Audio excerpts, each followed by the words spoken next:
Mafia Mukhtar Ansari को आज सुपुर्द खाक कर दिया गया। पूर्वांचल के बाहुबली माफिया मुख्तार अंसारी की मौत के साथ ही उससे जुड़े कई अहम राज भी दफन हो गए हैं। अपराध के जरिए अर्जित की गई करोड़ों रुपयों की संपत्ति और रंगदारी के मामले की तफ्तीश अभी चल रही थी। अब मौत होने से आगे की छानबीन नहीं हो पाएगी।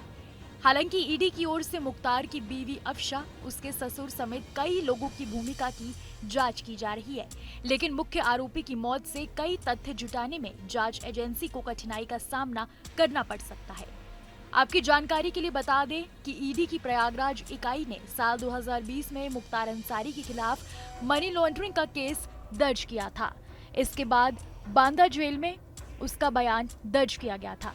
छानबीन को आगे बढ़ाते हुए 2022 में ईडी ने समन जारी करके मुख्तार के सांसद भाई अफजाल अंसारी समेत कई लोगों से लंबी पूछताछ की थी।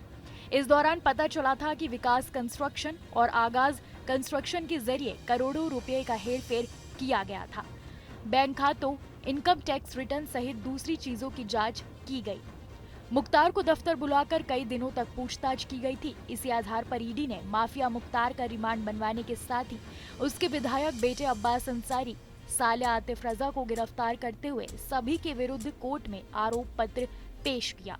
इसके बाद मनी लॉन्ड्रिंग के तहत मऊ, गाजीपुर समेत अन्य शहरों में स्थित करोड़ों रुपए की अचल संपत्ति को अटैच किया गया। कहा गया है कि मुख्तार पर पंजाब जेल में रहते हुए रंगदारी वसूली करने का भी आरोप लगा था, जिसकी जांच अभी पूरी नहीं हो पाई थी। इसी तरह प्रॉपर्टी की भी छानबीन चल रही थी।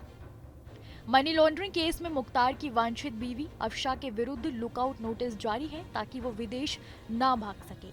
ईडी की टीम लंबे समय से उसकी तलाश कर रही है। कहा जा रहा है कि शौहर की मौत के बाद अफशा मूल निवास आ सकती है, लेकिन उसकी गिरफ्तारी पर संशय है।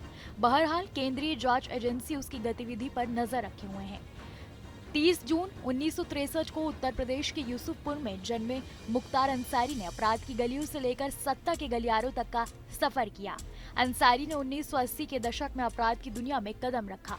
1990 के दशक में संगठित अपराध में उसकी भागीदारी बढ़ गई, खासकर मऊ, गाजीपुर, वाराणसी और जौनपुर जिले में। मुख्तार अंसारी 1986 से मऊ से लगातार 5 बार विधानसभा चुनाव जीतने में कामयाब रहे। कुछ लोगों ने अंसारी में रॉबिन हुड की छवि देखी, तो अन्य ने उन्हें आपराधिक गतिविधियों में लगे रहने वाले के रूप में देखा। 1990 के दशक में मुख्तार अंसारी ने अपना गैंग बना लिया। उसने कोयला खनन, रेलवे जैसे कामों में 100 करोड़ का कारोबार खड़ा कर लिया। फिर वो गुंडा टैक्स, जबरन वसूली और अपहरण के धंधे में भी आ गया। उसका सिंडिकेट मऊ, गाजीपुर, बनारस और जौनपुर में एक्टिव था। मुख्तार अंसारी पर हत्या के प्रयास, धमकी, धोखाधड़ी और कई अन्य आपराधिक कृत्यों में कुल 65 मामले दर्ज थे।